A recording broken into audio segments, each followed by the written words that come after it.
and global counterterrorism will come to order. Without objection, the chair is authorized to declare a recess of the subcommittee at any point, and all members will have 5 days to submit statements, extraneous material, and questions. For the record, subject to the length limitation of the rules. As a reminder to members, please keep your video function on at all times, even when you're not recognized by the chair. Members are responsible for muting and unmuting themselves, and please remember to mute yourself after you finish speaking. Consistent with House Resolution 8 and the accompanying regulation, staff will only mute members and witnesses as appropriate when they are not under recognition to eliminate background noise. I see that we have a quorum. We'll now recognize myself for opening remarks pursuant to notice. We are holding a hearing on grassroots people-to-people peace-building efforts between Israelis and Palestinians. I want to note that today's hearing comes on the heels of House Foreign Affairs Committee Chair Meeks's recent congressional delegation to the region. I was honored to join Chairman Meeks on his visit, the first official congressional delegation since the pandemic, where we met with new Israeli government leaders, USAID implementers, and civil society groups. We also met with Palestinian youth, civil society, and business leaders, and the leadership of the Palestinian Authority in Ramallah. Of course, this visit did not take place in a vacuum. We arrived with the backdrop of a new government in Israel, a diverse coalition, a remarkably diverse coalition, from left to right, including the historic participation of the Ram Party, as well as coming right on the heels of May's conflict, the war that Hamas launched against Israel, and the tension in Jerusalem and the recent protests against the Palestinian Authority. And while we felt a certain sense of optimism, I absolutely was optimistic looking forward, it was also clear through our meetings that there is a pressing need to re-engage on all sides, the U.S. and Israel, the U.S. and the Palestinians, and Israelis and Palestinians together. Both Israelis and Palestinians have vibrant civil societies. Organizations across the political spectrum work to engage the public and to create proactive movement on critical issues facing both peoples, from water and climate to transportation and justice. Underpinning these programs has been long-standing U.S. support for grassroots organizations that bring together Israelis and Palestinians to work on the very issues that affect both populations to help build bridges and establish common ground. Since 2008, the United States has provided over $100 million for conflict management and mitigation, CMM programs. Many of us have had the pleasure of meeting with some of the recipients of this funding over the years. Kids learning coexistence in Kids for Peace, youth coming together through music in the Jerusalem Youth Choir, parents grieving children lost to the conflict at Parents Circle, teachers sharing professional development, environmentalists working together on water and agriculture. It's a very long list. These programs form the foundation of coexistence. They allow children who have spent their lives separated from what they may only know as the other to get to know kids with the same interests and the same hopes that they have. They foster a new generation of leaders that break down barriers to peace. The United States is on the verge of a substantial new investment in people-to-people programs through the Nita M. Lowey Middle East Partnership for Peace Act, MEPA. This bipartisan legislation, which was signed into law last December, creates a two-track approach to helping to build the foundation for peaceful coexistence between Israelis and Palestinians, and for a sustainable two-state solution and an initiative to promote Israeli-Palestinian economic cooperation. The Lowey Fund will distribute $50 million per year for 5 years to the People-to-People Partnership Fund for Peace, run by USAID, and the Joint Investment for Peace Fund, run by the Development Finance Corporation. For the past decade, CMM programs had received roughly $10 million per year. The Lowey Fund will provide a significant scaling up of programming and, as the Biden administration has already done, restore programming funds to ventures between Israeli Jews and Israeli Arabs and between Israelis and Palestinians. In 2018, the previous administration made a decision to restrict funds. We have an opportunity with the Lowey Fund and the Partnership for Peace Act to, as I said, reestablish bridges and seek common ground. The funds already pledged by the Biden administration, as well as the funding expected to come online from the Lowey Fund in December 2021, represents an opportunity for the United States to really double down on our effort to build peace, even in the absence of any sort of peace process. In fact, in the absence of political talks, it is all the more important to support these grassroots efforts. Too often, Israelis and Palestinians are only thought of in terms of the conflict, but behind the conflict are so many people who aspire to live their lives in peace and security and dignity and rights that should be guaranteed to all of us. We have to change perceptions if we ever want to bring about lasting peace. And I would say to my colleagues, I make no apology for supporting Israel's right to live in security and to defend herself. I also challenge all of us to put an end to the idea that being pro-Israel somehow means that you don't care about Palestinians, or supporting the rights of Palestinians to have their own state means that you don't care about Israelis' right to live in security. At the same time, I would say for those who make the argument wrongly that somehow to support the Palestinians means also to oppose the existence of the state of Israel, this doesn't advance peace, it does a disservice to those that we're going to hear from today who are working so hard to help lay the foundation for meaningful and long-lasting peace. We have a responsibility in our own right to break down barriers and stereotypes, just as those who bravely participate in these programs are doing. We are honored today to be joined by an esteemed panel of experts, Ms. Rothbart and Ms. Majdalani. I want to specifically say to both of you that the work you and your organizations have done to keep peace and hope alive is making a real difference.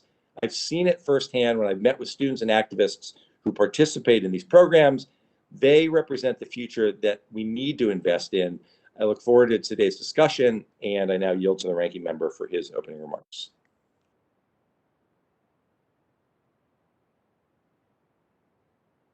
Ranking Member Wilson. Thank you, Chairman Ted Deutsch, for calling this important hearing. In the aftermath of the recent surprise rocket attacks, over 4,000 rockets being launched by Iranian-backed Hamas against Israeli families, it's more critical than ever that external malign influence be curbed and regional efforts to de-escalate tensions between neighbors be encouraged.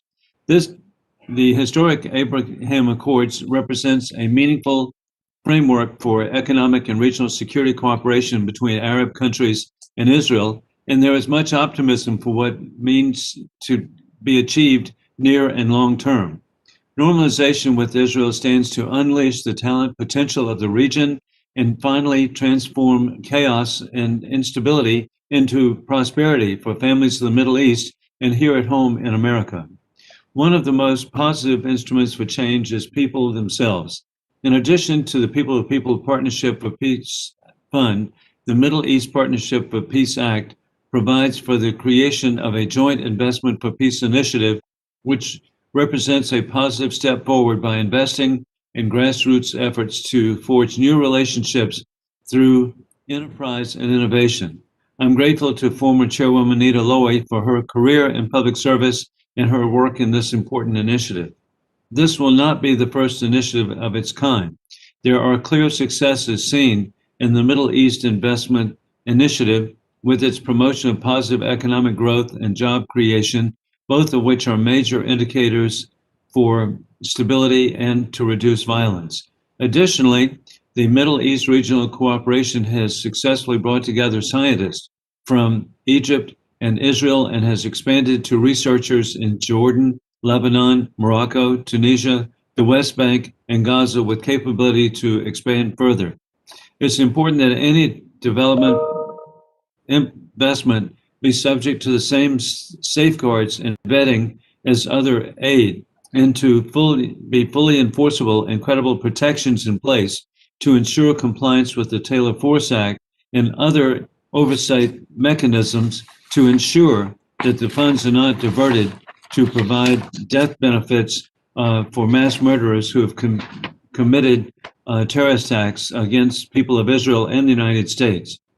The Middle East is more integrated and at peace with itself and when Arabs and Israelis are invested in each other's futures and economies, and some of the most critical threats to America and Israeli families will be put to rest. I look forward to hearing from our witnesses and thank them for their expertise. And I yield back and thank you, Chairman Deutsch.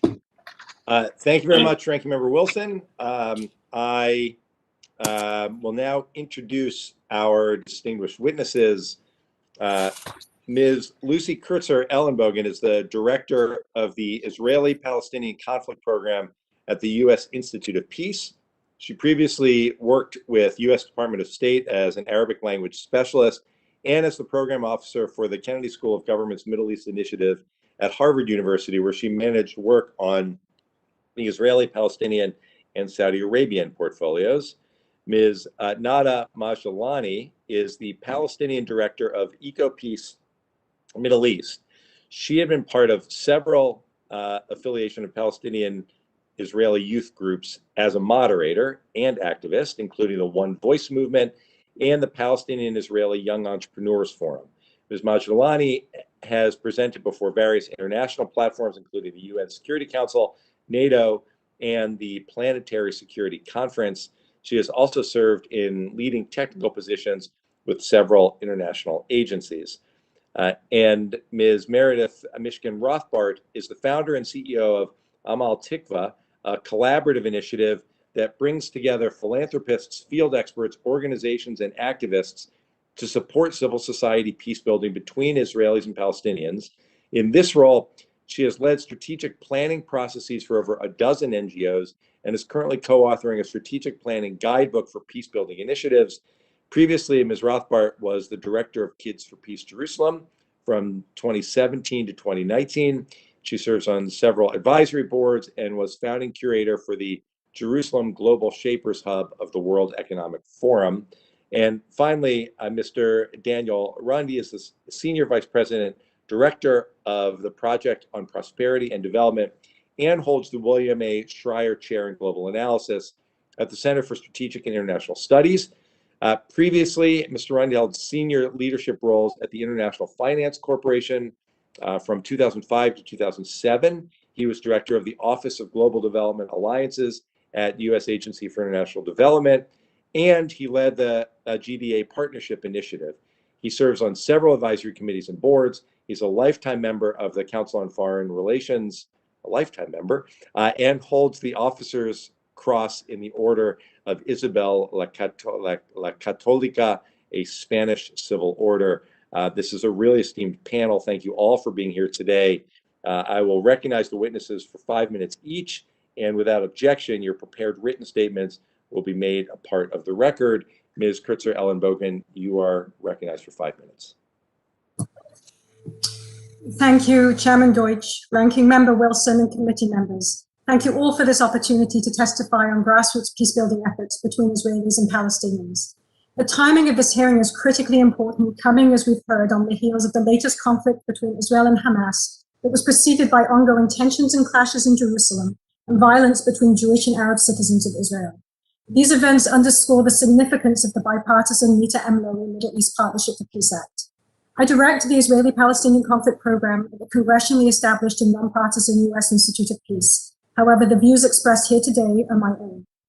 After decades of entrenched conflict, Israeli and Palestinian societies mirror each other in concerning ways. They don't believe a near-term political solution is possible. They're convinced the other side is not a good faith partner for peace. And most concerning in both societies, the youngest generations hold the hardest line attitudes towards the other. This is why investment in people-to-people work is vital and it is urgent. Grassroots peacebuilding is not a substitute for a political process, but it also can't be dismissed as an afterthought or treated as just a supportive tool of an active diplomatic process. Israelis and Palestinians don't have the luxury of waiting for political efforts to succeed. They are living with the violence, fear, hatred, and structural barriers to peace every day. Peacebuilding is an ongoing set of intentional practices aimed at reducing drivers of conflict, preventing violence, and building skills, trust, and relationships that can transform the conflict and improve lives and livelihoods. In doing so, it can open up space for constructive diplomatic processes and build the conditions required to sustain eventual agreements. The good news, and there is good news, is that the tools for forging impact exist. Evaluations demonstrate that people-to-people activities effectively counter dehumanization and distrust, create openness to hearing the perspective of the other side, and can yield concrete socio-economic changes. The field is often underestimated. It is dynamic, it's responsive to learning in the evolving conflict context, and it employs a range of strategies, whether dialogue, interfaith engagement, joint civic action, cooperation on issues such as health, technology, the environment, and business. People-to-people programs have often been accused of preaching to the converted. This is not true. Participants join these programs out of a range of motivations, and in the past decade, participation from more religiously and politically conservative communities previously considered outside of the so-called traditional peace camp has grown. Many misperceive that the field has benefited from vast amounts of funding. We've heard a little bit from Congressman Deutsch about the funding that's been invested. The US government and international community have invested in this work. But relative to the scope of the challenge, this funding has fallen far short till now of what is needed to enact widespread change. By striking contrast and comparison, we can look at the Northern Ireland conflict context. The US and other governments created and funded the International Fund for Ireland to support economic development and peace, beginning 12 years before the Good Friday Peace Agreement. Over 3 decades, as a proportion of that conflict arena's population, the international community spent the equivalent of $44 per capita annually on peacebuilding priorities in Northern Ireland. By contrast, today in the Israeli-Palestinian conflict, the international community spends $1.50 per capita. This is why $250 million over 5 years presents a game-changing opportunity, particularly in a context in which there is a wait list for many existing people-to-people programs. The Partnership Fund for Peace Act also provides a new and flexible policy tool to the administration in its pursuit of preventing conflict deterioration and paving the way for a sustainable solution. With the rest of my time, I'll offer just a few thoughts on how initial funds may be most usefully directed to maximize impact of investment. Initial funding would do well to support foundational investments that enhance the existing field's capacity to maximize the impact of future funding. This would include investments in things like physical space. Many underestimate the challenge inherent in finding physical spaces that can be both comfortably and safely and efficiently met in by Israelis and Palestinians together. So a dedicated hub space where the community can co-create, share resources, co-innovate would really maximize the collective footprint of the field. Likewise, investment in shared expertise as a shared resource in things like monitoring and evaluation, project design, facilitation training, and communications that help socialize the idea of Israeli and Palestinian society, of the peacebuilding field, what it represents, and the impacts it can achieve. I respectfully propose that Congress also build on this message it has sent through passage of the Act to further give support and legitimacy to the field. This can be done by prioritizing civil society meetings, as Chairman Deutsch mentioned happened on their recent trip, prioritizing meetings with those people when they're in the region. This will help empower peace builders whose work and voices are too often drowned out or overshadowed by the violent spoilers that capture the headlines. The US interests exist, the urgency exists, the capacity to start implementing exists, the demand exists, and now with the Partnership for Peace Fund, so does the opportunity. Thank you, and I look forward to your questions. Thank you so much, Ms. Kurtzer-Ellenbogen. Ms. Majdalani, you are recognized for 5 minutes. Chairman Deutsch, Ranking Member Wilson, and members of House Foreign Affairs, thank you for giving us this opportunity, and particularly at a very critical time, as my colleague Lucy has mentioned, especially that we are seeing now that civil society organizations and the peacebuilding community is resuming activities in the region following the funding cuts by USAID for several years. To be honest, our community is looking forward the results and eagerly on the results of this hearing and this event, particularly that we've been left alone for several years, and at the moment we look at the opportunities that are coming up in the future. Particularly after several decades of disappointment on the political track, and how this our leaderships on both sides, Palestinian and Israelis, have failed us as a peace-building community. 3 decades following the Madrid conference and later the Oslo Accords and we've been promised peace and prosperity and coexistence.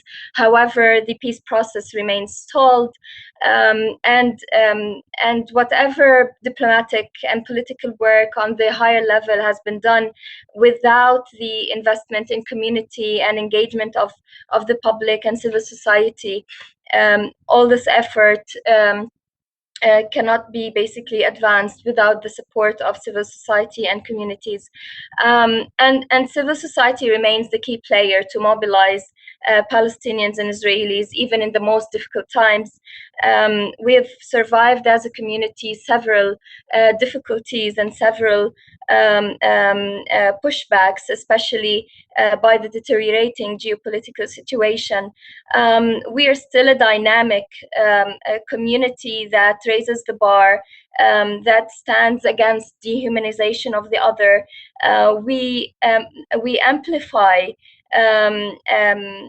values of humanity, mutual respect, and we maintain sanity of this basically crazy region. We, as a community, have come up with several mechanisms and tools to engage and to recruit peace activists and agents of change on the ground. And some of these tools was over the years that is utilized is actually climate change, and the utilization of climate change as an opportunity multiplier rather than a threat multiplier that is being described in several literature reviews. And this is particularly the interest of both communities, Palestinians and Israelis, when it comes to climate security in terms of water and energy security and environmental defeating environmental degradation.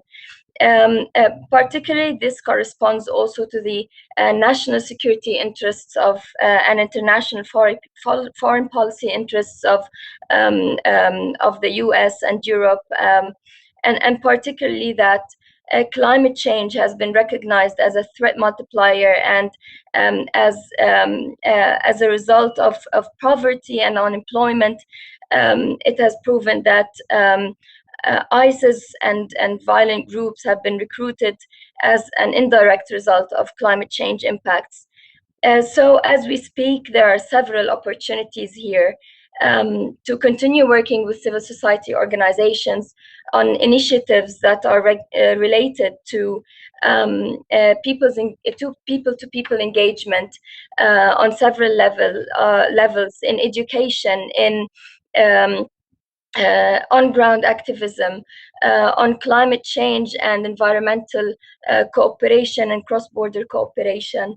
And the opportunity rises from facts and figures following a poll that was conducted by EcoPeace Middle East, showing that 73% of Palestinians recognize regional cooperation on water and environmental issues, in comparison to almost also 40% of Israelis who are also believing in regional cooperation on environmental issues.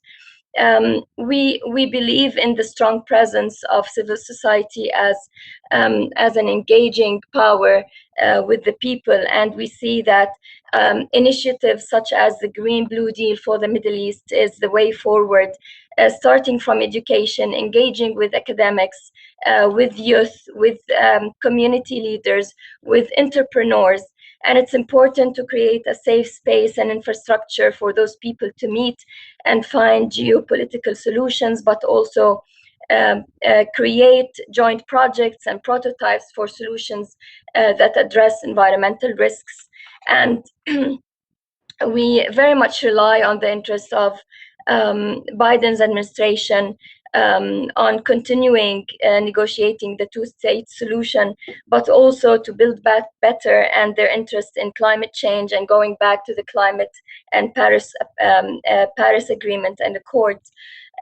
So in that sense, the United States should not miss this moment and this opportunity for already existing projects and robust ideas for transformative diplomacy with the Palestinian and Israeli governments and also people, and to find detailed programs and with timelines and financing towards the implementation of people-to-people programs and environmental peace building in the broader context of the two-state solution.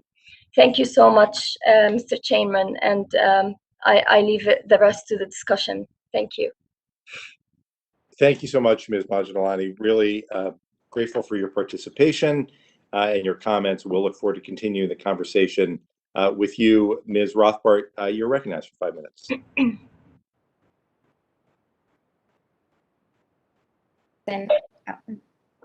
Thank you. Thank you, Chairman Deutsch, Ranking Member Wilson, and members of the committee for the opportunity to testify on the power of people-to-people peace building. I'm Meredith Rothbart. I'm a Jewish Israeli religious Zionist, and I'm the founder of Amal-Tikva, which brings together NGO leaders, philanthropists, and field experts to support peace building between Israelis and Palestinians. I'm here today to share with you my view from the ground. We've seen over the last few months the role that grassroots movements can and do play in our region, for better or for worse. I'm talking Sheikh Jarrah, the Temple Mount, mixed cities, and Gaza. And yet, for the last nearly 30 years since the failure of the Oslo Accords, peace efforts between Israelis and Palestinians have continued to disregard issues like identity and nationhood, grief, and the ideologies that are at the root of the conflict. We've learned a lot since Oslo. We've learned that peace building is not a hashtag, that dialogue groups will not end the conflict. But we've learned that civil society peace building could actually break down this intractable nature of our conflict into manageable parts, and that we can tackle them one by one, leading to a belief that peace is possible. We've learned that all people need to play an integral role in pursuing peace. We've learned that concrete actions need to improve lives today, and that that's what real peace building is. MEPA is monumental. It actually invites for the first time the possibility of creating a peace building field that operates at the scale of the conflict. From where I'm standing, we have two main objectives. The first is to engage a critical mass of Israelis and Palestinians in people-to-people peace building. It has never been done before. And the second is to develop and host peace building infrastructure, something that's never existed. We've been operating fragmented. Years of evaluation and program research have proven that person-to-person models of peace building is effective in changing attitudes. It's effective in enhancing cooperation. We've seen it here and in other conflicts in the world. And on the ground, we're using these models, but it hasn't been enough because the field isn't at scale. This is where MEPA comes in, and MEPA's success is vital. The funding that you have passed allows the field an opportunity to be strategic, to examine best practices, to work with the models that we've found at the International Fund in Northern Ireland that have worked, and to not use the ones that haven't worked. And this is what my colleagues and I have been working on, among others. It's almost 6 o'clock here. I'm in Jerusalem. And just today, I've been working with Israelis and Palestinians all day, trying to build the capacity to receive MEPA funds. I sat with Lisan, a language program, which is run by Israeli college students who volunteer their time to make Hebrew resources in Israel more accessible to their Palestinian peers in Jerusalem. Things like public transportation, healthcare, employment opportunities. Yesterday, I sat with Tammy and Wafa, who work in community centers right next to each other, one Israeli and one Palestinian, and they're working together to promote activism in their communities to make their neighborhoods safer and more convenient. There's tons more organizations like this who have done a lot of work, especially thanks to US government funding.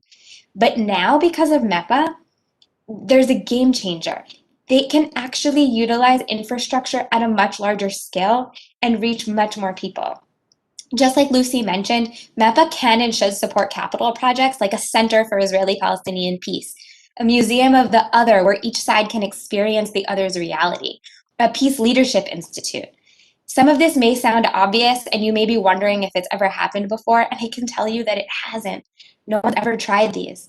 MEPA can and should create a laboratory for program innovation rooted in data research on best practices, offering seed funding to promote new initiatives with mentorship of USAID support staff. MEPA can and should offer impact investments, which could generate impact alongside financial return, invest in startups, invest in business ventures, in income generating programs for nonprofits that would leverage the US government's investment. Passing MEPA into law has demonstrated that the US government understands that peace between Israelis and Palestinians needs to be built strategically by the people themselves who are at war with one another and are living right next to each other. And this is our chance to do it. So thank you for focusing on this issue and for providing a once-in-a-conflict opportunity to change the dynamic on the ground between Israelis and Palestinians. This is the opportunity to lay a foundation for a just and lasting peace.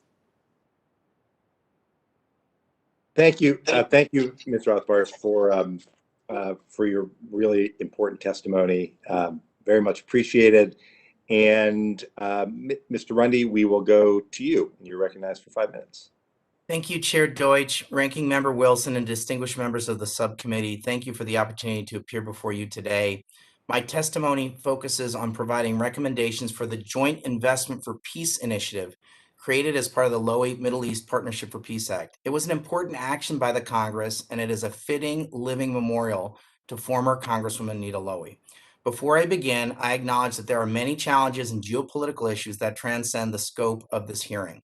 It should be noted that when we carry out the activities of MEPA, including the Joint Investment Initiative, any investments will have to undergo significant due diligence and must be in full compliance with the Taylor Force Act. My key message to you today is this: the funds should be used for long-term efforts to engage Israelis and Palestinians together, along with tying them closer to key partners, including Egypt and Jordan. For the MEPA investment funds to work, the U.S. government will need to use some grant money to improve the business climate and the capacity of businesses to be able to seek MEPA monies and use them wisely. MEPA activities will operate in a conflict-affected and fragile environment, which creates a number of challenges.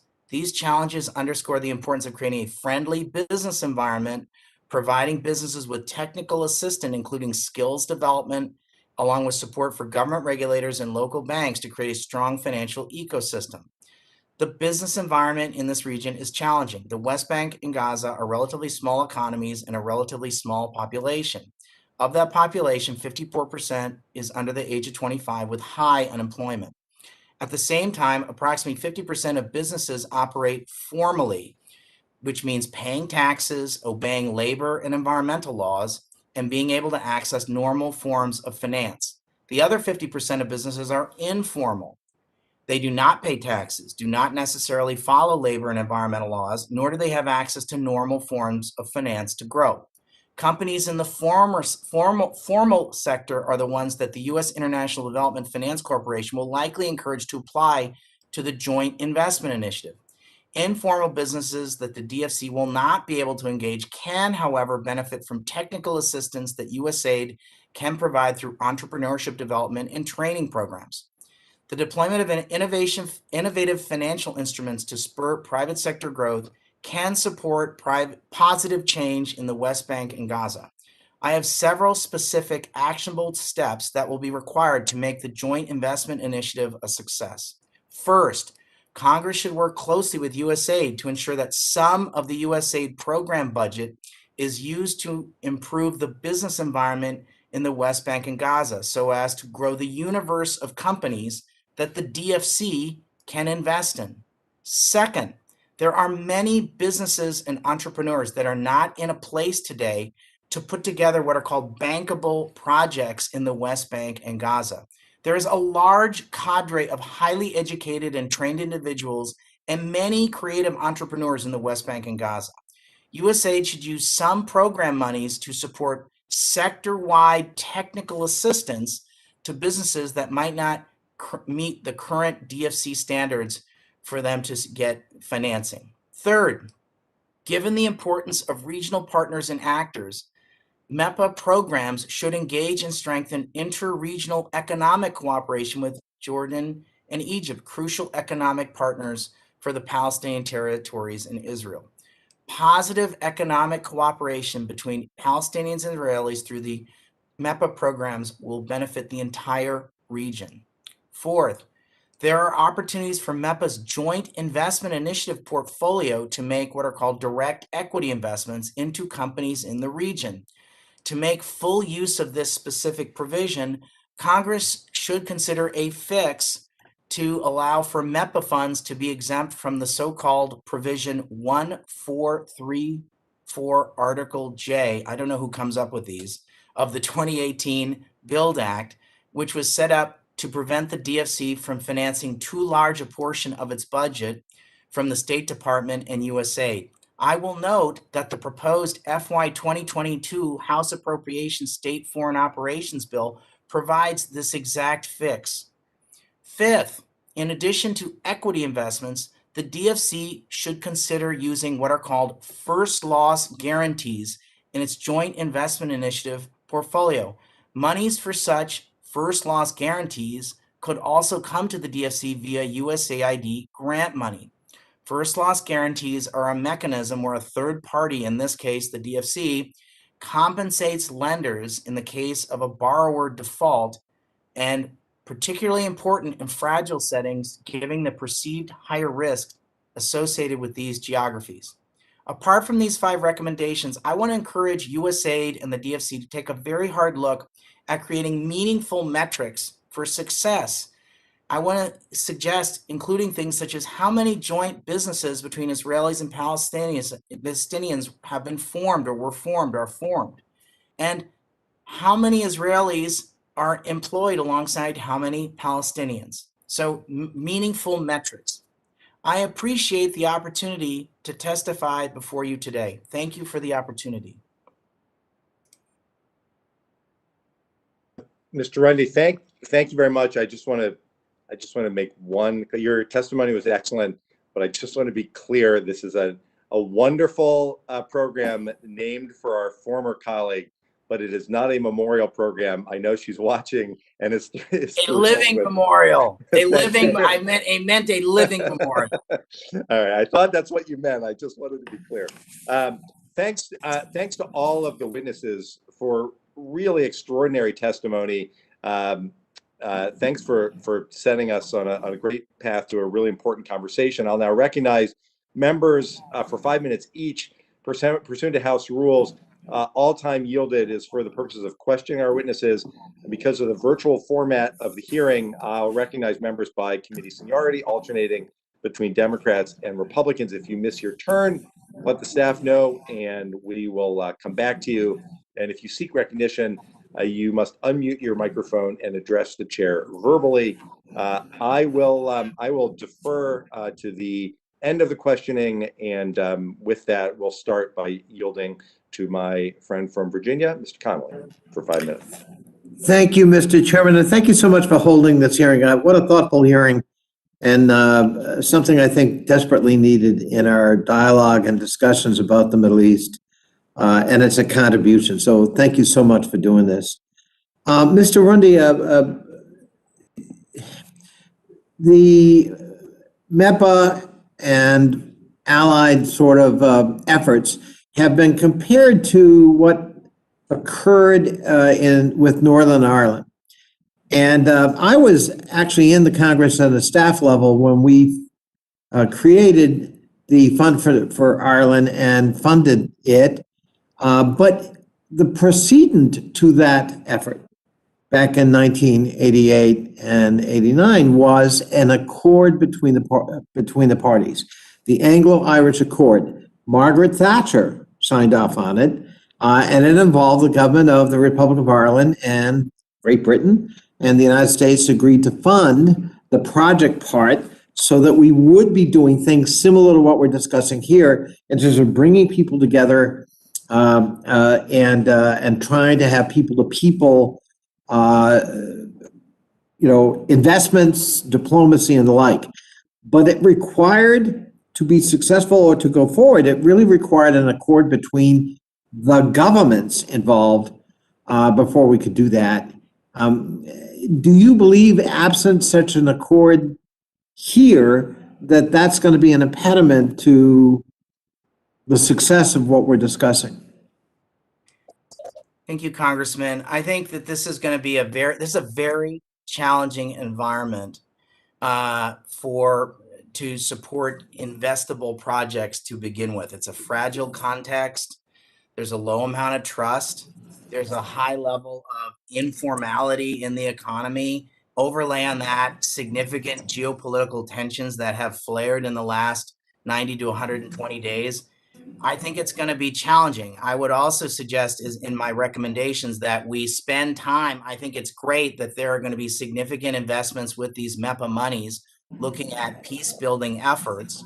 I'm recommending alongside those peace building efforts to build additional trust and to create more connectivity, that we get that there's not currently enough I think there's not enough investable deals. It'll be hard to get a lot of investable deals when you have a 50% of the economy is informal and it's a relatively small economy.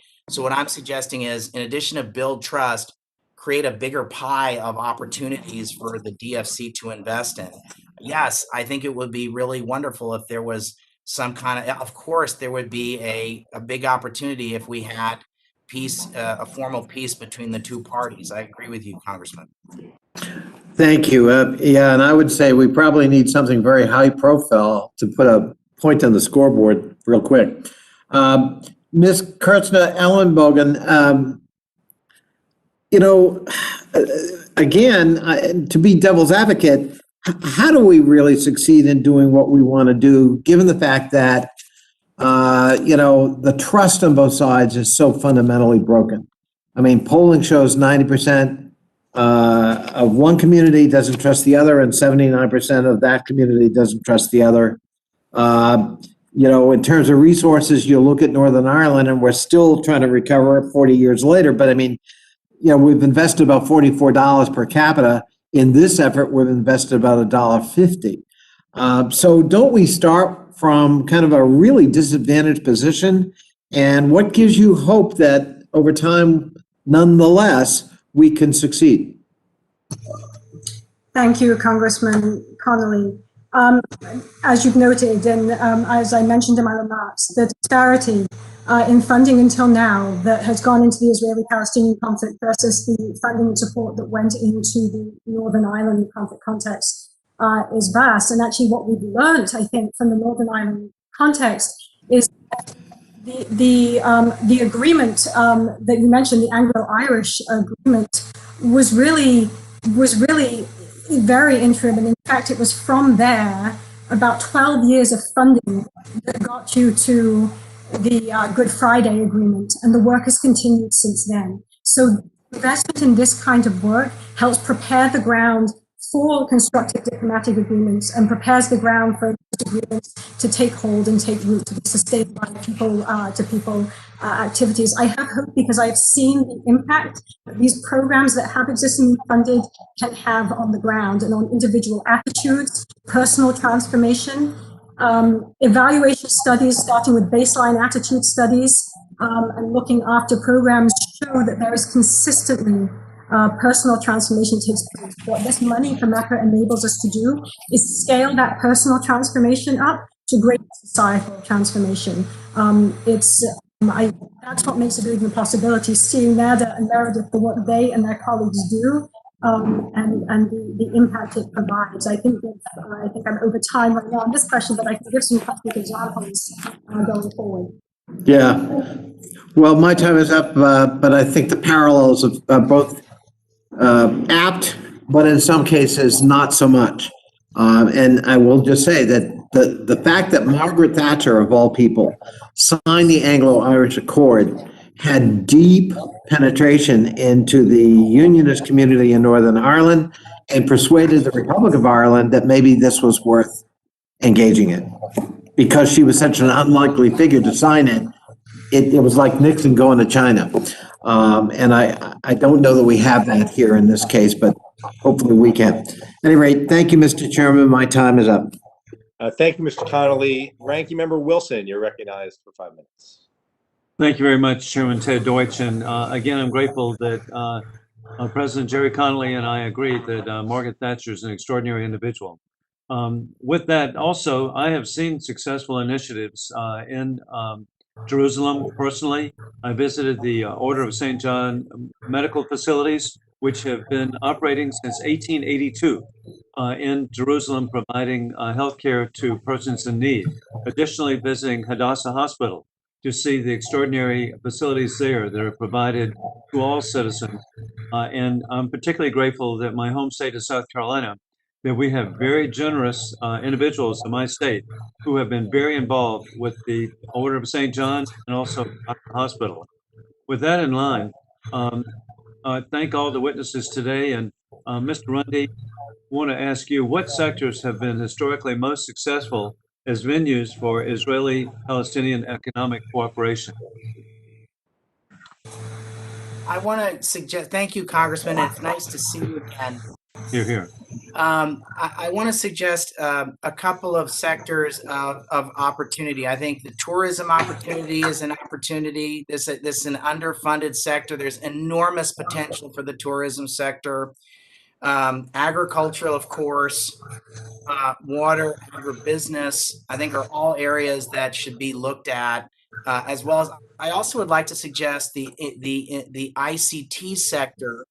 Like, as I mentioned, this is an enormous community of highly capable, enormous human talent in the West Bank and Gaza. And so I think there's some really great opportunities. And I think there are also some really great opportunities for, across borders, if you will. And hey, I appreciate very much you pointing out about tourism. I, in my law practice, represented the hospitality industry, and to see the opportunities for particularly entry-level jobs, and who cares who they are. The good thing is that it can be open to everyone. And with millions of tourists who would be eager to go to a stable Jerusalem and surrounding cities, how positive it would be. Additionally, I had the extraordinary opportunity last January to accompany Congresswoman Lowey to Jerusalem. I saw firsthand her affection for the people of the region. We miss her very much in Washington. And I'm confident with she and her husband, there's life after office. And so with that in mind, what sectors, Mr. Runde, do you see to grow Palestinian-Israeli basis cooperation through the Lowey? As I said in my remarks, I think it's just a very fitting memorial to Congresswoman Nita Lowey. I miss her too. I'm a Republican and I miss her a lot, and we still need her voice. I would just say that I go back to the ICT sector, agribusiness, water, and tourism are the easy ones. I would say, Congressman, that the best social program in the world is a job. And so I agree with you. And I think there's a lot of important entry-level role jobs, both in the ICT sector and in the travel, tourism, and hospitality sectors. And so we can get, so I'm hopeful about those, sir. And I don't know how much time I have. Okay, anyway. Okay. Minute and a half, Mr. Wilson. Hey, I even have time, I think. And that is for our witness, Ms. Mishkin Rothbart. What opportunities are there for joint opportunities with Jordan and Egypt with cross-border cooperation? Thank you, Representative Wilson. I think actually Nita could probably speak a bit more to cross-border cooperation with Egypt and Jordan, as I know that EcoPeace has been working a lot with that. So I'm going to give my time to Nita. Here, here. Thank you. Thank you, Meredith. We've certainly worked a lot with Jordan over the past 26 years. There's a lot of initiatives, not only on the people-to-people level, but I want to shed the light on the opportunities that exist on even economic development and engagement of youth entrepreneurs and the business community through organizations that run people-to-people programs as well. We could work on issues that are relevant to water and energy exchange from renewable sources, and from addressing also sustainable development goals. And it's basically ideas that create interdependencies between the people, but also the governments, which could address basically also geopolitical interests and also financial and economic interests, along with environmental stability interests. Such exchanges of water and energy between the three countries is addressed through EcoPeace by our work on a pre-feasibility study that is the water energy nexus. There could be also a lot of cooperation in terms of know-how and knowledge exchange on the agricultural sector and agricultural innovation, including technology and solutions development to optimize agricultural production and best utilization of resources in a place that is suffering from shortage of water. And we have seen this as a very successful example, particularly in our programming between Palestinians, Jordanians, and Israelis, and in areas that are very sensitive and recognized as environmental hotspots like the Jordan Valley. So we do have this experience not only as an organization, but we do see other opportunities through several CMM partners who have worked extensively with CMM programs and USAID over the past years, engaging other countries from the region. We also see an opportunity for a greater Green-Blue deal that not only engages Jordanians, Palestinians, Israelis, and Egyptians, but also extends further to engaging with the Gulf countries and taking opportunity of the recent Abraham Accords and how we can extend foreign investments in the region in sectors that are relevant to climate change resilience and adaptation, but also in sectors such as ICT and development of prototypes and solutions. So yeah, thank you so much. Thank you. And now you back. Thank you, Mr. Chairman. Thank you, Mr. Wilson. Mr. Keating, you're recognized for 5 minutes. Thank you, Mr. Chairman. Actually, I wanted to follow up on that exact theme. That was the nature of my question. One that, given the climate change issues in the Middle East, that we mentioned the water shortages, but also the heat waves, the droughts, and the effects of that are clear. But can you go a little further in your discussion that you just responded to, in terms of not just that that's an area of investment, but can it be used, and how successfully can it be used to bring people together on these issues? Is it an area where we can use this for trust building?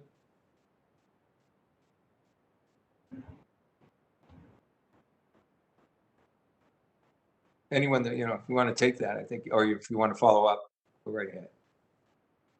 On how the environmental and climate change issues can be used, not only to deal with the need of working together, but also in terms of trust building.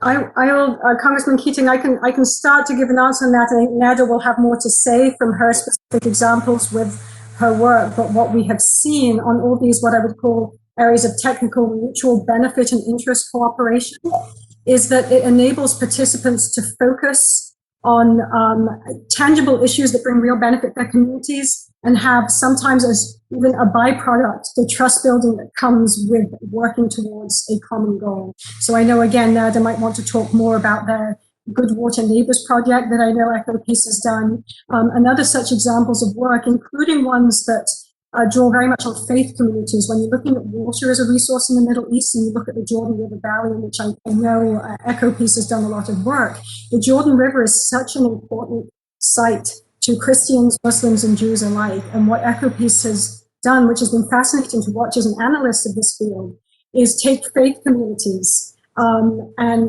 leverage this to preserve the water and clean the water source that is the Jordan River. Interest faith communities and why that's important. Promote ecotourism. This is where you get the intersection of peace building and business and where they work hand in hand. I'll yield to Nadia if she wants to speak more about these programs that she's more intimately familiar with. But I hope that helps to answer your question. Thank you, Lucy.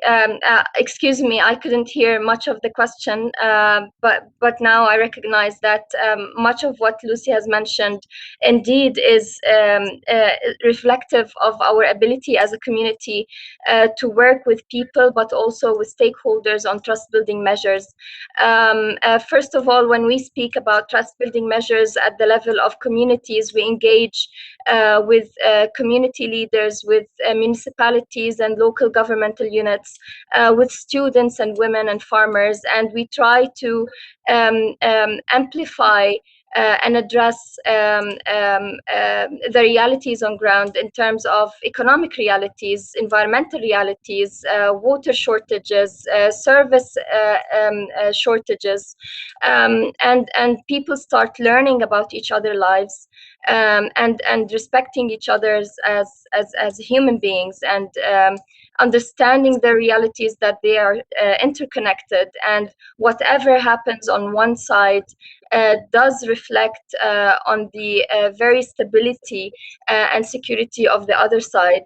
And here's where we utilize and amplify the voices of the communities to go a step further and upper with working with our constituents and with also our decision makers, particularly when we speak about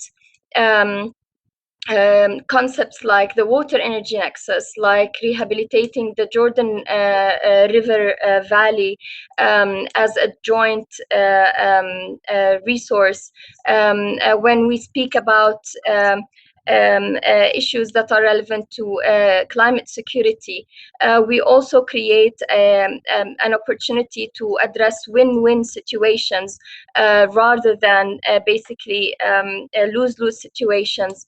One of the major issues that we address also is the reallocation of water resources between Palestinians and Israelis, which has been held hostage for several years under the current political paradigm.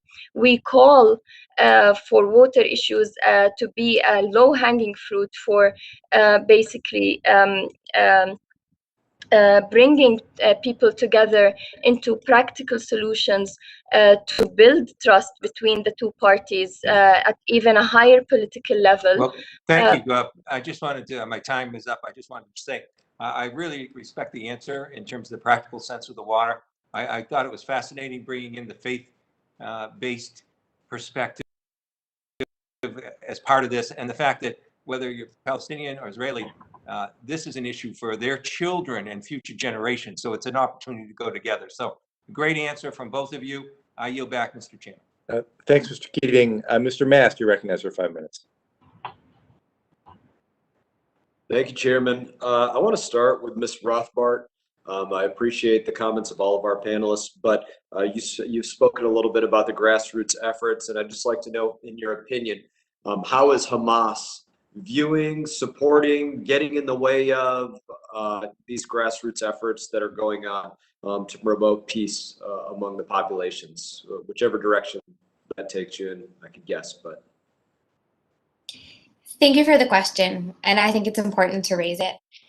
I'm going to be honest, I haven't seen Hamas infiltrate peace-building efforts and the people that are trying to get it in any tangible way until it came to work with the Gaza Youth Committee a couple of years ago. I'm sure you were aware when colleagues of ours who are members of our peace-building committee were jailed specifically because of their work by participating in Skype meetings with Israelis and Palestinians.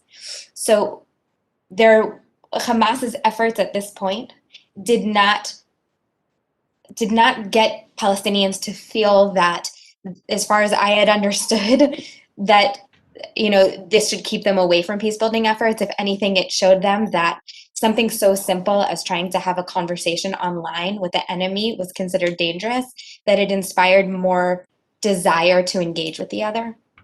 Over the last several years, a lot of what we've seen in grassroots peacebuilding efforts is actually on both sides, the more extreme communities and the communities that are more religious, are typically more conservative, come from lower socioeconomic areas, and are often most affected by the conflict, are actually the highest numbers of participants joining projects.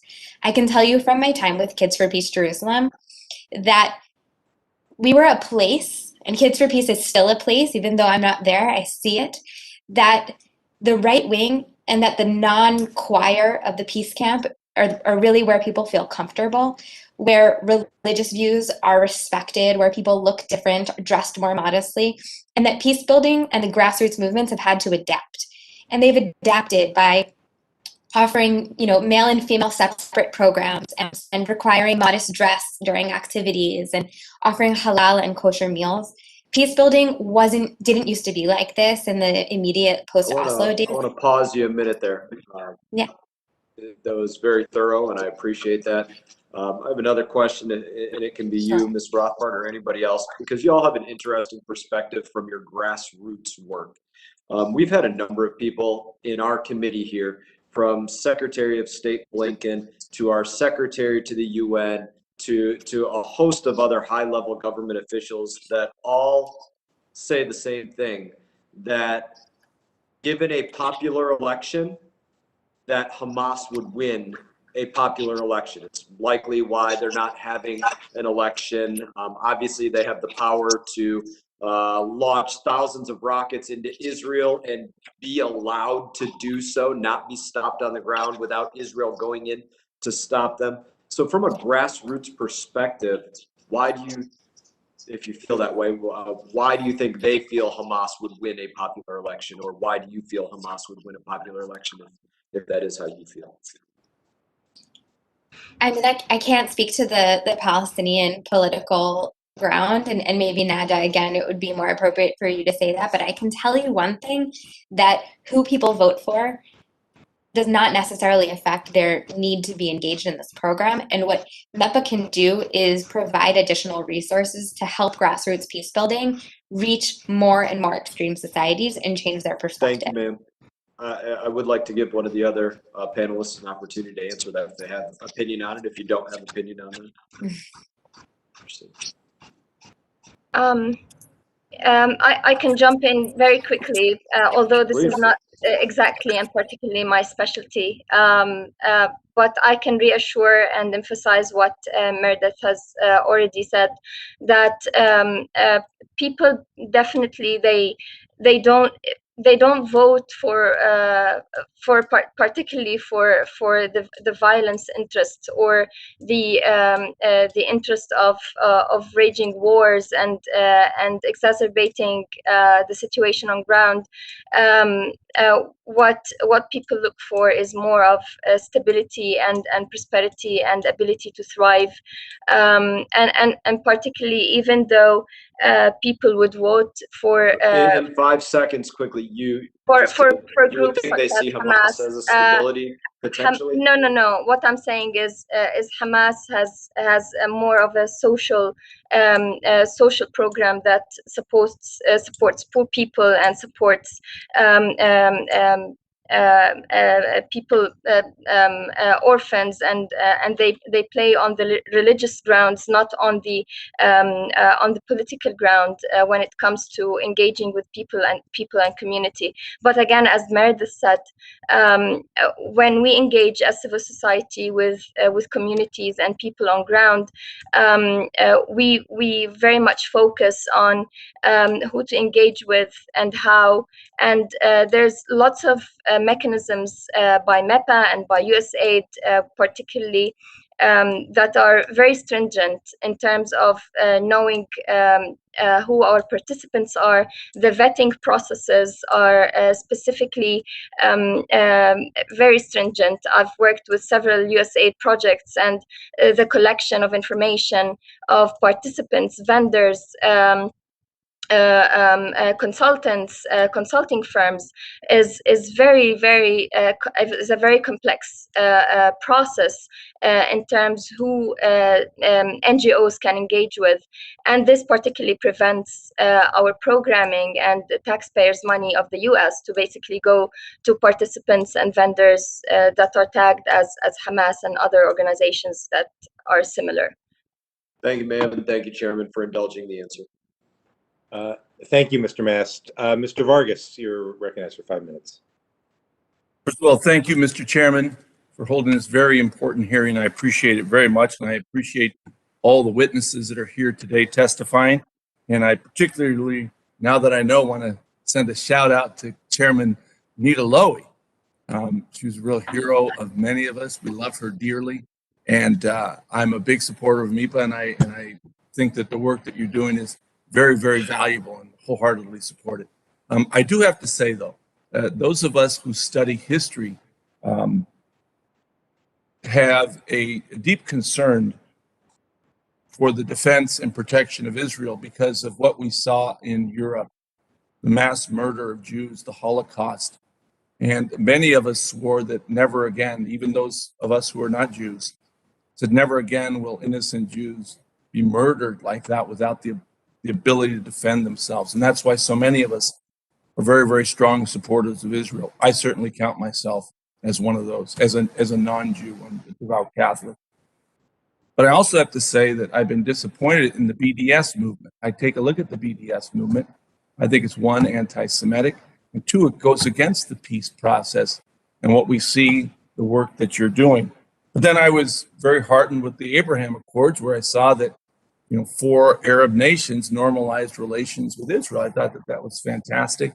And I hope that we continue to do that. I think that that's a very positive thing. But again, always myself, keeping my eye on the prize, the security and protection of Israel. With that being said, and again, appreciating the work you do, I want to know, what is your opinion of the BDS movement? I think it cuts against everything you're doing. And I'll allow anyone to answer it that would like to answer that.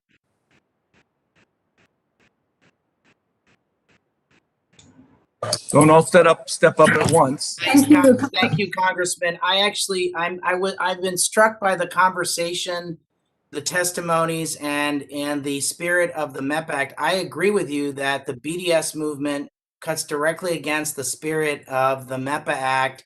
I think about examples like SodaStream, which we've just been talking about. How can we bring Israelis and Palestinians together? That's an example of a company that was doing exactly that, and it was a victim of the BDS movement. I think it's wrong. So I think that it's a very unfortunate. So I do think that the MEPA Act is in direct conflict with the BDS movement. Thank you. Does anyone have an opposite view of that? I'd like to hear.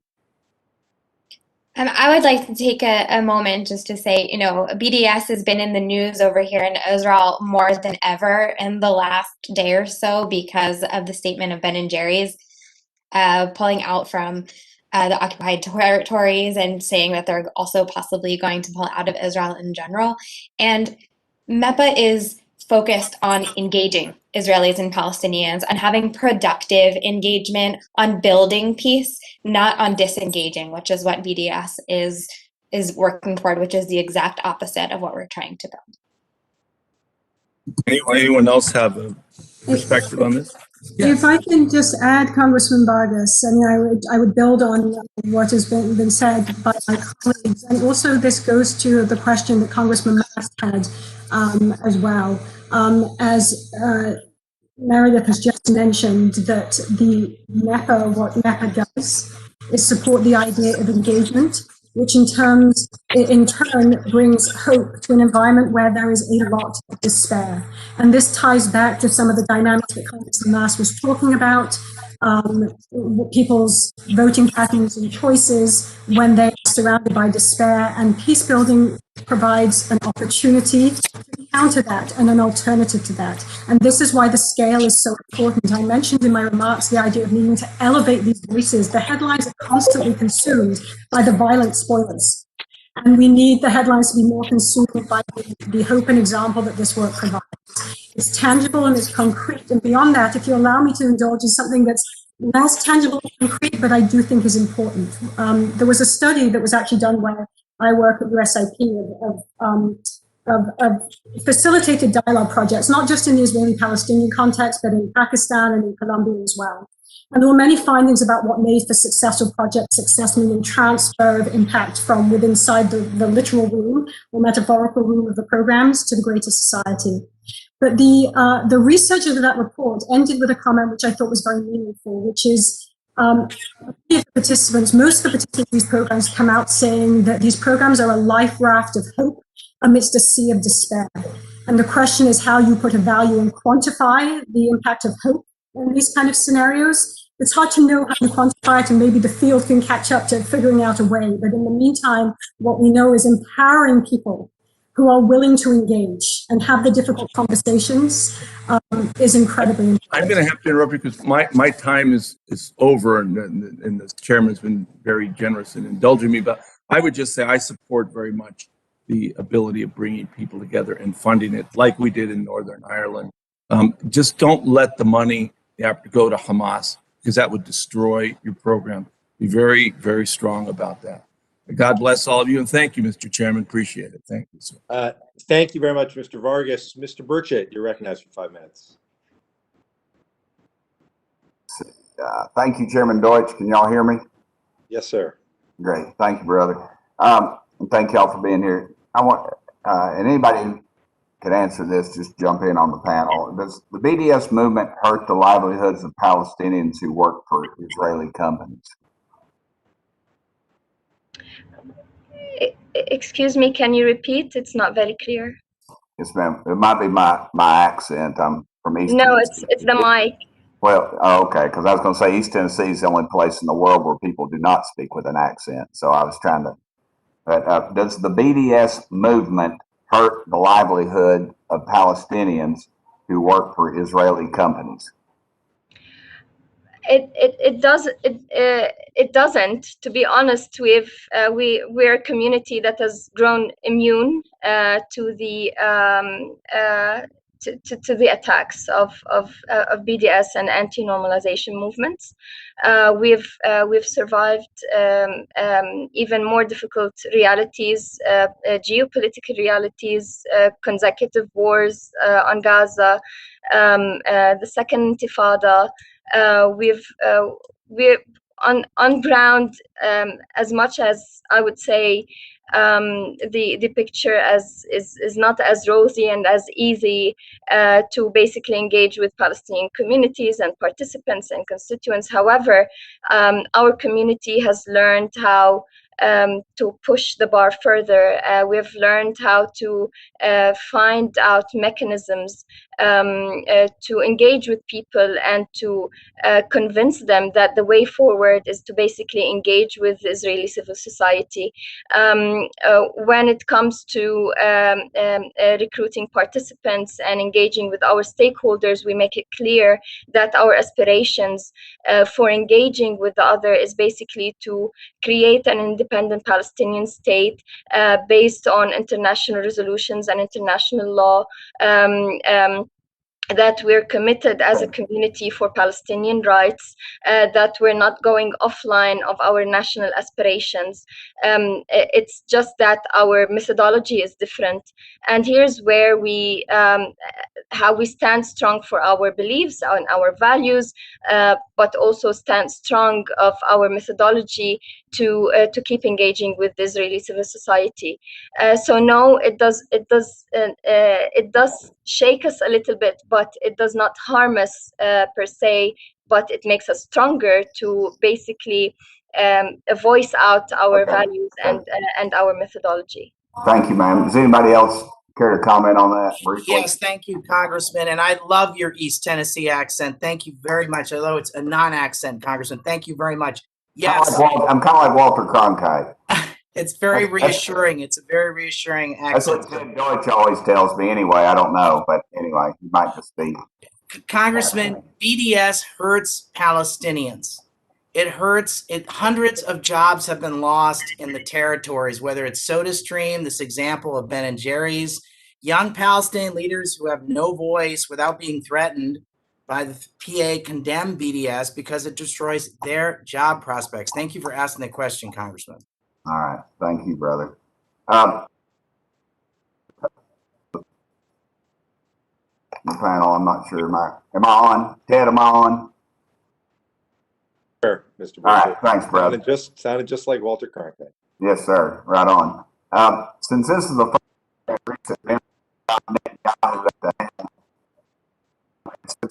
first time with an Arab coalition, how do you think the new government will deal with the Palestinian issue and settlement? Am I on? I'm sorry, for me, the question broke up and I couldn't hear the question. There's something wrong. Ted, there's something wrong. It keeps, my microphone keeps going in and out. Maybe we could. No, I think you're good now. I think good. Try now. No? Nope. I think you're muted. Okay. I'm sorry, was someone able to repeat the question? I did not hear the question. I'm sorry, I'll do it real quick because I'm going to run out of time. This first government in recent memory that's without Netanyahu in it. And how do you think the new government will deal with the Palestinian issue and settlement building? So Meredith, as an Israeli, may have views on this. This isn't mine. I think what we're seeing is in this government is a diverse and broad coalition of different views that span the political and ideological spectrum, including on views in relation to the conflict in Palestinians. We have heard statements from the Prime Minister and others about certainly the need to shrink the conflict, improve Palestinian lives. I think this government, given that it's new and the ideological and political diversity within Israel is going to be taking its time before we see how it's going to more directly approach this issue. One quick, how much time do I have left, Ted? None? No, but you lost about 20 seconds, so go ahead, Mr. Burchett. Okay, I'm sorry. The Palestinian Authority, if they ever allow elections to take place, what are the chances that Hamas will win some seats in the West Bank? And I think we know how that would affect Israeli Palestinian peace efforts, but do you think that's a possibility? I think I'll just chime in and say I think what we need to focus on is the reality in which we're given right now and do the best with the situation. It doesn't seem like elections are going to be held anytime soon. And we have access right now to scale peace building work, and that's what we're going to focus on. Okay. I appreciate your idealism, ma'am. Ted, I'll yield back, brother. I think I've run over. Thank you for your hospitality, Ted. I appreciate you, brother. Thanks, Mr. Burchett. Ms. Manning, you're recognized for 5 minutes.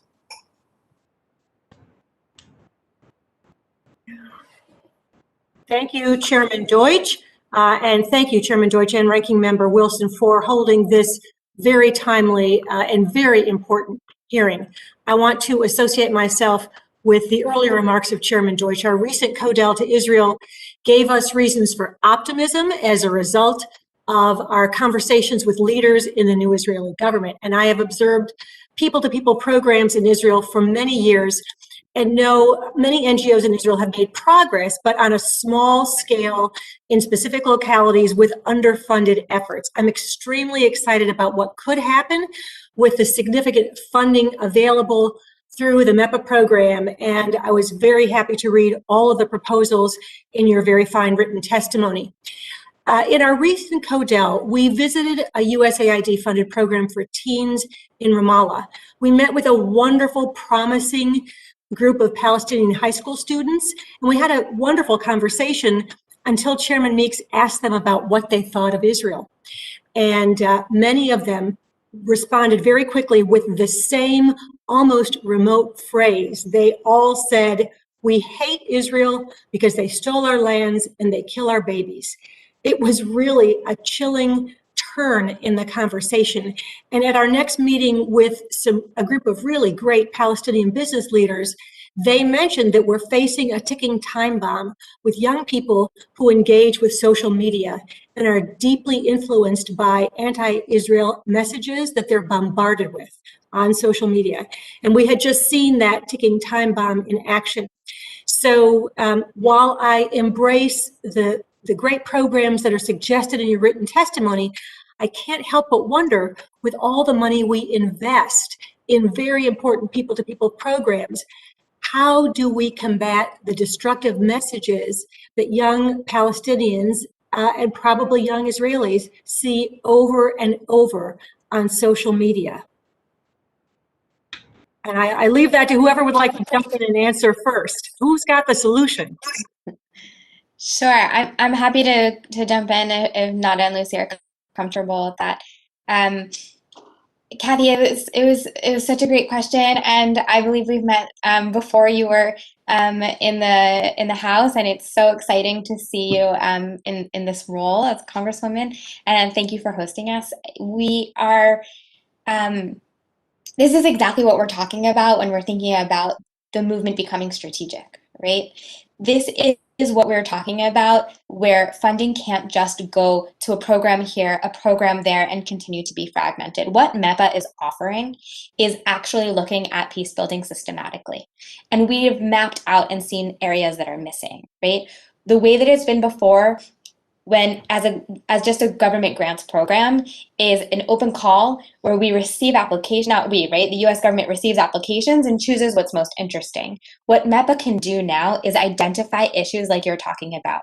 There aren't major media programs that are trying to change attitudes. One of the meetings that I was working with today is an organization called 0202, which is working specifically on using media and social media to show the perspective of the other side to the different communities. We can, through MEPA, identify missing areas and invest through things like the Innovation Lab and other major infrastructure institutes through a tech hub on addressing the issues that are missing. And this is why we're so hopeful that the programmatic implementation of MEPA is not going to be just supporting grants of programs that already exist, but actually creating them.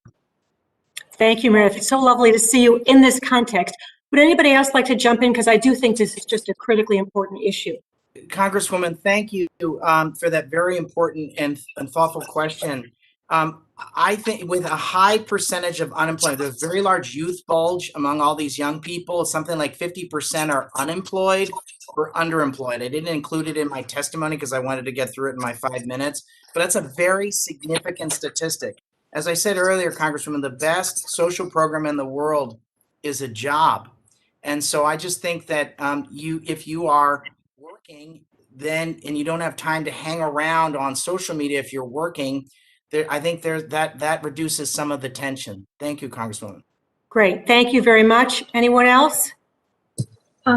Congressman Manning, I'll just add, I mean, I reinforce what's been said, but you're right. There was a crisis, as I mentioned, in the younger generation. That's where attitudes are hard to align. And this is why there's the urgency of this kind of strategic approach that Meredith mentioned. There are programs existing that do work with social media engagement and citizen journalism and efforts to try to elevate again the voices, socialize the idea of peace building in communities that just aren't as familiar with what it can achieve and what it does. We've talked about Northern Ireland a lot today. Reverend Gary Mason, who is very involved in that process, has often talked about what a long-term proposition and process peace building is, and how the value of peace building is that people in conflict, you precisely need to be talking to the people who you dislike, who you're scared of, you sometimes hate. And what we've seen, as I think Meredith has also spoken, is even people who express those attitudes many come for different motivations to these programs. They're curious. They come in the door for different reasons, sometimes because of academic opportunities that are involved in certain programs. But once they're in the door and have the opportunity to engage, you begin to see this personal transformation, which again takes time and in turn goes back to their communities. And if you bring this to scale, you can get your head around the idea of sort of a multiplier effect and a ripple effect over time. Thank you. My time has expired, Mr. Chair. I yield back. Thank you, Ms. Manning. Mr. Schneider, you're recognized for 5 minutes. Thank you, Chairman Deutsch, and thank you for having this important hearing. I want to thank the witnesses for sharing your perspectives. This is an issue that I think is critical to the future of the region. As Kathy Manning said, I want to associate myself with the comments of the chair, but also having been on that trip, being in the room with Kathy, hearing the question, I appreciate her asking the question she did. Ms. Mishkin Rothbart, I'll start with you. You talk about two goals. I want to dig a little bit deeper into that. You talk about the goal, first, the need to create a critical mass of people. And having been connected with this issue for virtually my entire life, there have been programs going back for a long time, Seeds of Peace, Neve Shalom, other initiatives trying to bring people together, but usually at a smaller scale. What do you mean by critical mass? And also, do you draw a distinction between reaching out to the youth versus adults? Do it together, do it separately, do it in sequence? Thank you. It's a really great question, and it's something that we're continuing to explore. I don't think there's one answer. And I've had the opportunity to work with Neve Shalom and to work with Seeds of Peace on issues. And something that comes up a lot with the organizations that struggle to reach thousands and thousands, or even dream of their programs getting to be that large, that we're working on a lot is how to make them replicable. Just because an individual project couldn't necessarily maintain that same authenticity with large groups doesn't mean that they wouldn't be able to offer many more versions of the smaller group work at a much larger scale. And so this is something that we're working on with the organizations, is again looking at the field as a strategic whole and figuring out how to engage them. Lucy, in her work with USIP, helped us do an evaluation during my time for Peace, where we actually looked at 10 years of our operations and evaluated if we were reaching a critical mass in Jerusalem. What we found after that first evaluation was that we weren't. And one of the reasons was because we weren't capitalizing on how many people each person actually can be affecting in their lives, right? And so if we were engaging a few hundred youth at a time each year, and you only count those youth, then you're only reaching a few hundred youth each year, right? But if as part of that program, which we started to do, we required parent engagement, right? And so that more than doubled the program. We required the youth to undergo storytelling of how they can tell the story of what they're learning and what their experience in Kids for Peace was in their schools, in other classrooms, doing walking tours of their neighborhoods, inviting friends and families to hospitality programs. Just that one evaluation alone allowed us to expand our programs so that instead of reaching 120 participants like we had in that first year, we had over 2,000 the next. And that was only from one program. And fantastic. I'm just going to claw back my time to ask another question, but I will emphasize, in fact, I learned this from Eitan Wertheimer, another Israeli philanthropist, the idea of amplifiers and multipliers. And that's exactly what you're talking about, finding ways to expand the contact of the program. If I can turn to Ms. Majdalani, it's good to see you again. I would be reluctant if I didn't call out Fred Andes. I think he'd be mad at both of us if we didn't give him a call out.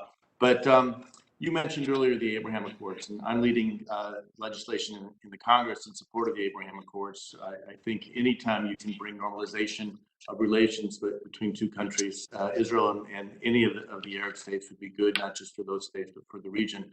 But I'd love your perspective on both in the context of bridge building and peace building, as we're talking here in the context of MEPA, but also I know the work EcoPeace does on climate, what impact the Abraham Accords might have and how important they are to the future of the region. Yes, thank you, Congressman Brad Schneider. Certainly what we see is a great opportunity for initiatives where Abraham Accords can be used as an opportunity also to advance Middle East peace in the region, particularly if we target the Gulf investments in projects that are relevant to sustainability, potentially investing in solar energy, in the region, investing in technology in the region that would create jobs, that would also advance potential solutions that address water scarcity, that would address also cooperation on the academic level between Palestinians, Israelis, Jordanians, and also the countries that are engaged in the Abraham Accords. We see a great opportunity of knowledge exchange, technology exchange, but also real investment on ground. So certainly EcoPeace, throughout several programs and other organizations, of course, can utilize this opportunity. Thank you. Great, thank you. And again, I want to thank the witnesses for sharing your time with us today. I wish I had more time. Chair, thank you for giving me the extra 30 seconds. I yield back. Thank you, Mr. Schneider. We are privileged to have participation of Representative Jacobs from the full committee today. Representative Jacobs, you're recognized for 5 minutes. Well, thank you. And thank you, Chair Deutsch, for letting me join on your committee for this hearing. And thank you to all of our panelists for all of the work that you do. I know it's hard day in, day out working on this issue that sometimes can feel so overwhelming and intractable. So thank you. And, you know, I know firsthand how important these programs can be. I actually participated in one when I was in high school and had a great experience. And I know that in the opening testimony, you all talked about how peace building efforts are not a replacement for a political process, which I agree with. But I also think it's important that peace building efforts aim to, in addition to bringing parties together, address some underlying grievances and improve the lives of people on the ground at the local level. So, Ms. Rothbart, I was hoping you could speak to a little bit more about your theory of change, about how peace building will work in the Israeli-Palestinian context. Thank you. I'll be happy to. I've been very honored to get to work with many esteemed colleagues and some in Washington to help dream together what the theory of change for MEPA could look like. And it's a lot of what we're discovering also over here. We believe that if a critical mass of Israelis and Palestinians at all sectors of society, right? Youth, just like Representative Schneider mentioned, women, mothers, fathers, adults, in the religious sector, in the private sector, all over, have an opportunity to have positive experiences with the other and see themselves as critical agents of change, then they'll take responsibility for changing the reality on the ground, right? And what that will allow them to do is see that the conflict is actually resolvable. It will break it down from having a zero-sum nature into manageable parts that we can start to tackle one by one. We believe that the reason that this conflict has been so unsolvable is that people don't believe that it's actually possible to make peace, and that that's the first step that we need to take. Well, thank you. And if you or any of the panelists really want to talk about what lessons you've learned from past efforts, because clearly this theory of change has been said by many groups in the past. And I know you said scaling it up is a part of it, but I also think even in the smaller locations where you have seen critical mass and you have seen it scale and be there for many years, and we haven't necessarily seen this theory of change come to fruition. So what else do you think needs to happen, or what lessons have you learned so that this time we'll actually get to that outcome? I can jump quickly here on two issues. First of all, it's as Meredith mentioned, is scaling up. The second is creating also a safe space and infrastructure where Palestinians and Israelis can meet together and work out and discuss issues extensively in details, work on joint projects and tangible projects on ground. And encourage entrepreneurship and partnerships on both sides together in meaningful projects, which could also improve people's lives and also create jobs. On another level, I think what is critical is to also improve the access of Palestinians to actually meet Israelis, and vice versa for Israelis to meet Palestinians in the Palestinian territories. The issue of permits is a critical issue for people to actually meet each other physically. As much as we want, or as much as we got used to the virtual, meeting platforms like Zoom and others, it's not as effective as actually meeting people in person and learning about them and seeing the body language. I totally agree with you on that. I'm going to jump in quickly just to get to my last question. Sorry. I was, hoping Ms. Rothbart or Ms. Kurtzer-Ellenbogen, in the written testimony, you said that 82% of peacebuilding organizations are run by an Israeli director, only 18% run by Palestinian directors. I think it's really important that we fix that. I think it, really shows a lot about the power dynamic in how we're working on peacebuilding. And I was just hoping you could, in the last 10 seconds, talk about what USAID and Congress could do to ensure increased prime grant awards to Palestinian-run smaller peacebuilding organizations and support the development and growth of these organizations. I'll jump in if that's okay, Lucy. I think that something we see in USAID grants a lot and is important and comes from a really good place is a requirement to have constant engagement between Israelis and Palestinians. One of the things we need to report on in our compliance reporting is how many hours are joint and how many are together, and constantly showing the percentages. I think it's okay to admit the power dynamics and to invest in Palestinian leadership, to say that there is a gap, there are a lot of gaps, and that part of MEPA is going to require investing in a leadership training, in informal education programs that are specifically around empowering Palestinian leadership to become peace builders. Thank you. And I joined your committee and took too much time. So sorry, Mr. Chair, I yield back. No apology necessary. Excellent line of questioning. Thank you, Ms. Jacobs. And I will now yield myself time. I want to start just by thanking the witnesses. Actually, before even doing that, Ms. Rothbart, you made Aliyah. You moved to Israel from Allentown. Yep. First congressional hearing ever with a chairman and a witness from the Lehigh Valley. So it's I just learned that fact thanks to Mr. Schneider. So thank you. Thanks to all of you. I think what you saw, what our witnesses saw today after your excellent testimony is the fact that this is a tall task that we all have in trying to keep the focus on these really important programs and this critical work that you're doing to help bring people together. So many of us sort of fall back on asking questions that are centered on the conflict, and I think Ms. Kurtzer-Ellenbogen, you talked about how we need headlines to be consumed by hope instead, and that doesn't happen in one hearing, but today I think is a really, really important start for that. And I want to ask Ms. Majdalani and Ms. Rothbart, I want to follow up on a couple of things that you said. Ms. Rothbart, you started by introducing yourself as a Jewish religious Zionist.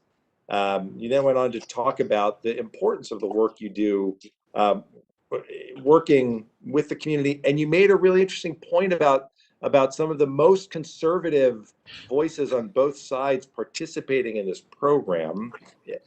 And then I'm going to pull this together in a second. Ms. Majdalani, you talked about the importance of space and of having a space to come together, and what happens when Israelis and Palestinians are actually together in a room talking about these issues, seeing one another, learning from one another.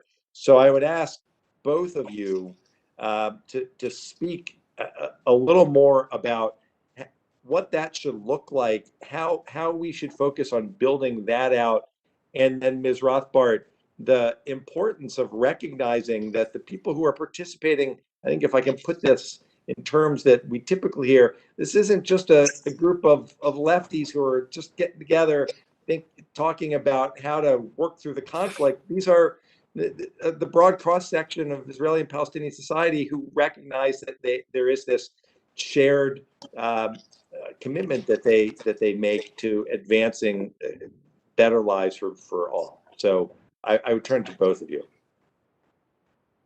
Ms. Majdalani, let me let you go first, just in terms of the space and what we should be looking for. Thank you, Representative Deutsch. Definitely, it's important to have a safe space, as I mentioned. Usually, where the only space where Palestinians and Israelis meet in Area C in the West Bank is just a particular place, and usually it's a space where it can be improved, but also other places can serve as a hub, particularly also in Jerusalem. There needs to be more spaces that are recognizable for this community to be able to meet safely.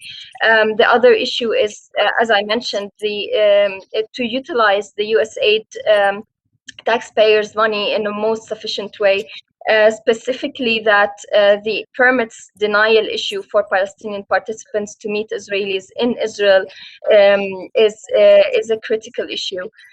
Usually when we want to meet Israelis and to put Palestinians and Israelis together, we have to travel to Jordan in order to be able to meet each other. And this is not an efficient way of actually utilizing taxpayers' money. What is necessary is to create a safe space in the region, in Palestine and in Israel, for those people to meet. Thanks. Ms. Rothbart? Thank you. Yes, I was also very excited to see that you're from the Lehigh Valley as well. And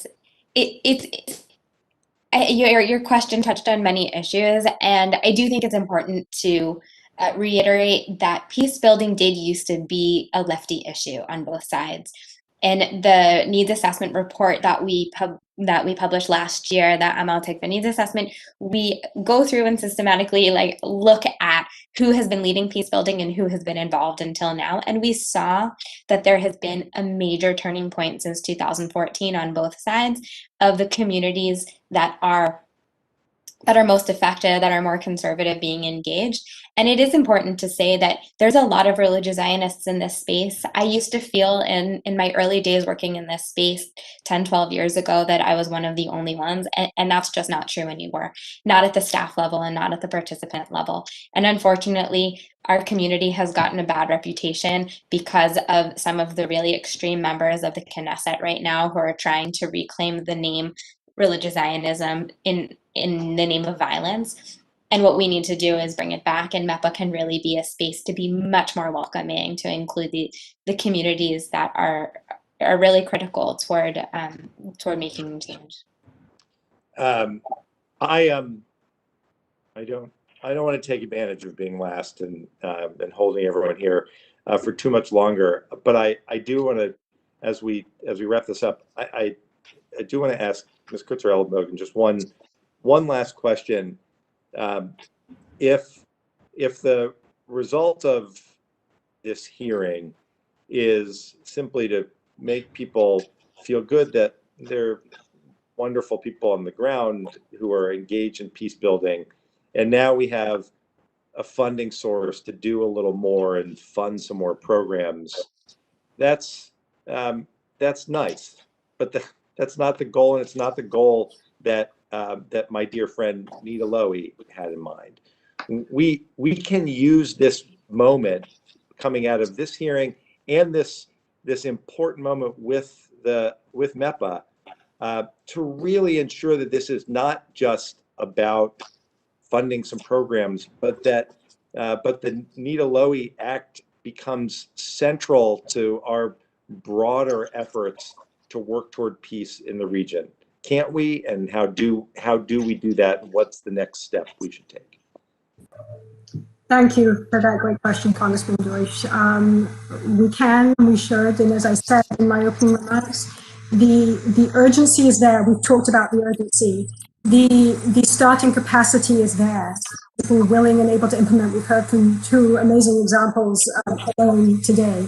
The interest is there. I think I might have also mentioned earlier, there are programs, and Meredith and Nita might be able to speak to this in more specifics, with waiting lists that programs can't accommodate because they don't have the resources. So again, the demand is there, and now the opportunity is there thanks to Congresswoman Lowey and all those who supported this act. The next thing we talked about some of them today is bringing the field to scale, investing strategically. One of the things we haven't talked about today is the fact that the Act does allow for leveraging US funds for international participation, and that's something we've talked about. The Abraham Accords today, the promise that is held in many areas. Here's an opportunity that we've had in the past. The US has been a primary funder of this work to the level that it's funded it. The European Union has been another large funder. The idea of being able to leverage other international actors and allies, and particularly those who have different points of leverage. It's not just the funding, it's the different points of relational and political leverage with the different actors, which when you combine those attributes really offer an opportunity.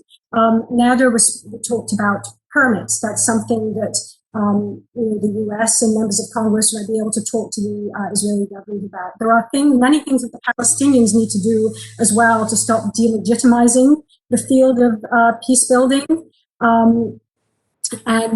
There are using this opportunity created by the Abraham Accords to be invested in this conflict and being able to talk to those with whom they have influence and lean on the relevant actors to do what they can to lift the restrictions and enable this funding, this US taxpayer funding, to have the maximal impact that was intended by Congresswoman Lowey, and all of you who supported it are key to this effort. I think it's an incredibly exciting time as someone who's been analyzing this kind of work, poring over evaluations for years, trying to understand what more needs to be done.